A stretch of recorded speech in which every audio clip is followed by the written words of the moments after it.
I, that's tough to see.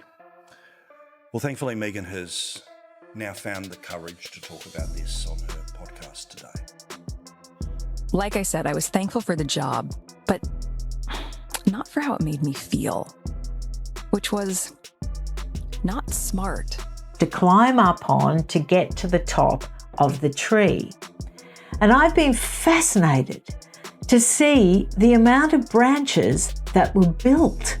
Oh, please.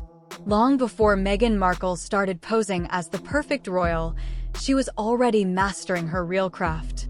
Not acting, not charm, strategic networking. While other actresses were begging for auditions, Meghan was busy perfecting her side hustle, climbing the social ladder with a smile sharp enough to cut glass. And little substance.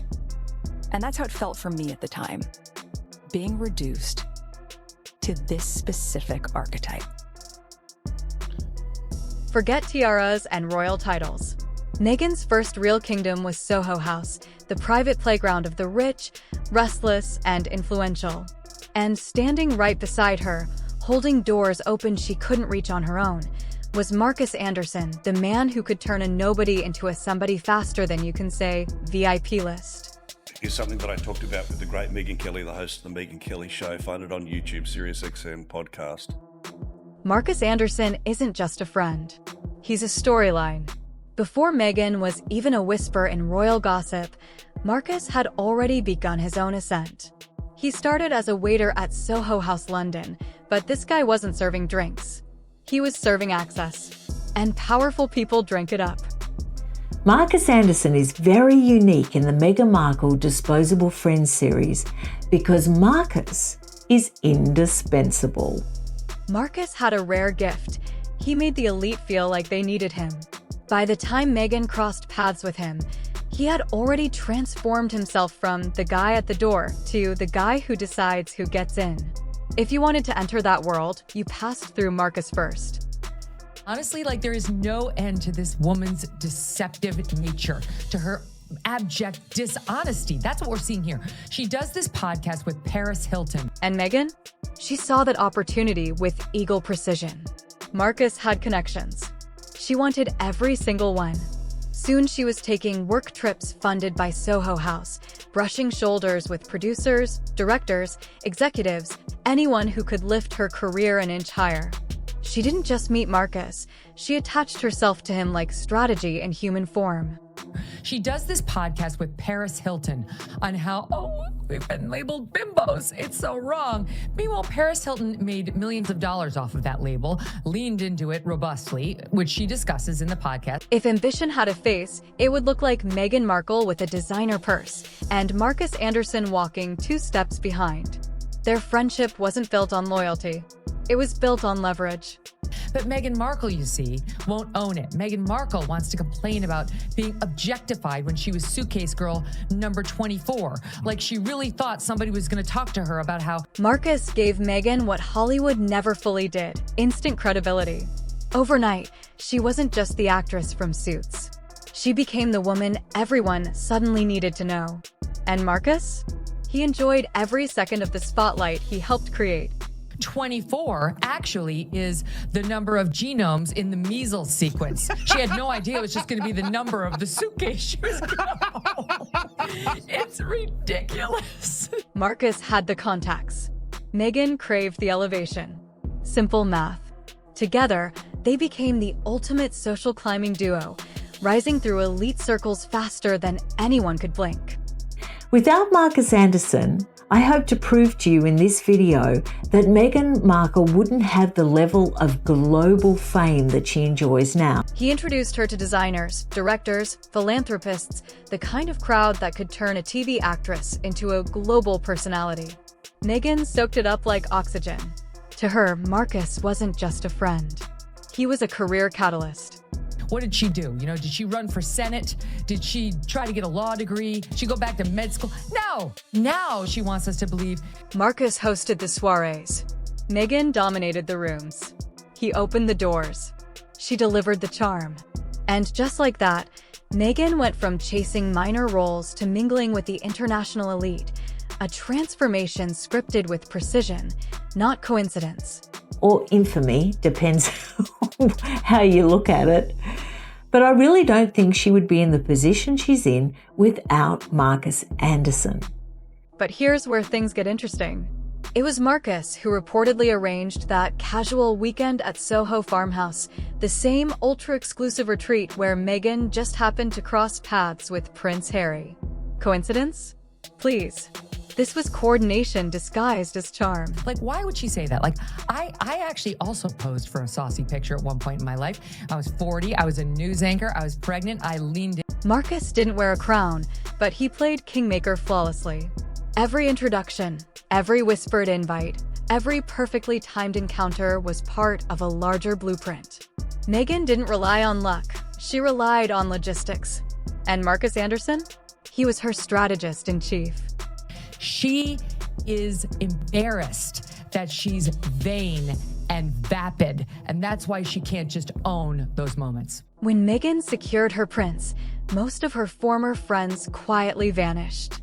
But Markus? He didn't fade out, he leveled up. While Hollywood acquaintances kept their distance from royal chaos, Markus pulled off the unthinkable.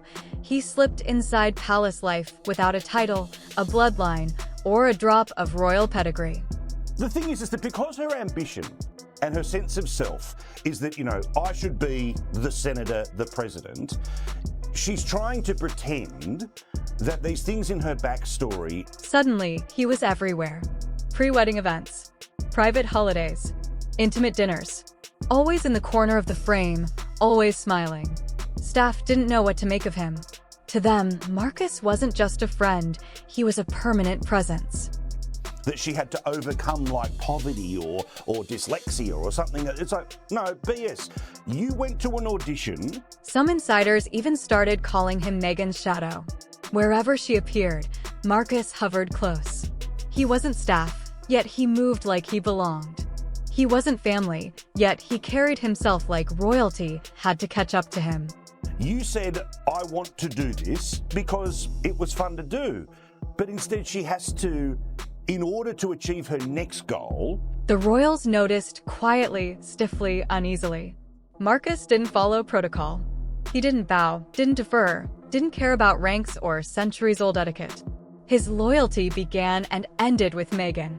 And in a world built on hierarchy, that kind of allegiance made people very nervous. She has to turn around and redefine her past. I think people would feel less angry, because I don't know if they'll ever feel positive about it, but less angry if she just turned around and said, sure, I look good, why wouldn't you move on? Rumors began swirling that Markus still influenced Meghan's decisions, even after she became a duchess.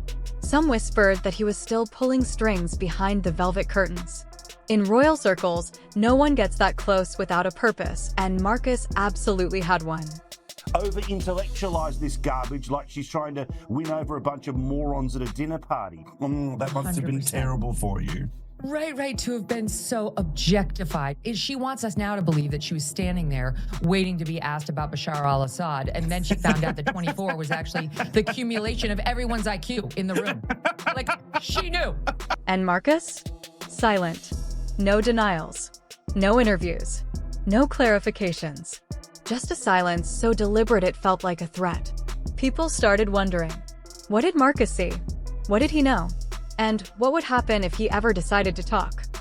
Now, Markus started off at Soho House, London as a waiter, and he worked his way up. Now, this is an astounding story in itself. He worked his way up to global membership director. Meghan was furious. Insiders whispered that she felt deeply betrayed, especially by the man who helped build her entire image. It was the ultimate royal irony. The person who once made her untouchable had now become her biggest liability. And his silence? That was the loudest part of all. And he was a global membership director when he first met Meghan. Now, his job was to go to a new city wherever they were opening up a new Soho House. So when the so-called Markus leak hit the press, Buckingham Palace practically went into cardiac arrest. You could almost hear the pearl-clutching echo from London to Los Angeles. The royal machine had faced scandals before, but not from someone this close to Meghan's inner circle. And his job was to find the best and the brightest of that city to invite to the founding members' party. And they didn't just invite anybody. Behind those stone palace walls, chaos exploded.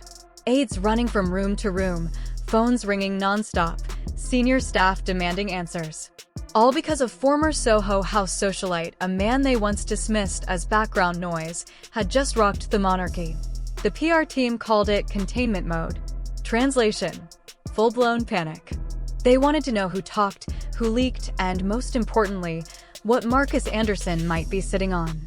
Because if he ever decided to open his mouth completely, there wouldn't be a single tiara left in Britain that could save them. In the social scene of the city where they were opening up. Now, it always worried me that all of the biographers that have done books on Meghan Markle, and also a lot of people that have done interviews and magazine articles. Meanwhile, Meghan's team scrambled to clean up the mess. Suddenly, soft statements about loyalty and misunderstood friendships started appearing everywhere. But it didn't matter. The narrative had already taken shape. Meghan Markle betrayed by her closest friend. And the world was eating it up. Sort of imply that just because she was in Suits, that was how she met Markus Anderson in Canada. And Markus? He vanished. No tweets, no public appearances, no cryptic Instagram posts. The man who once couldn't walk into a party without cameras flashing instantly turned into a ghost. And that always worried me because I knew that in those early seasons of Suits, they pretty much weren't on the map with many people. And I couldn't see that Markus Anderson would necessarily meet her. That silence was deafening and dangerous. Because in royal circles, silence doesn't mean innocence. It means you're sitting on receipts. The palace wanted the story dead. Meghan wanted it erased. But the tabloids? They smelled blood. And once they taste scandal, they never unclench their jaws.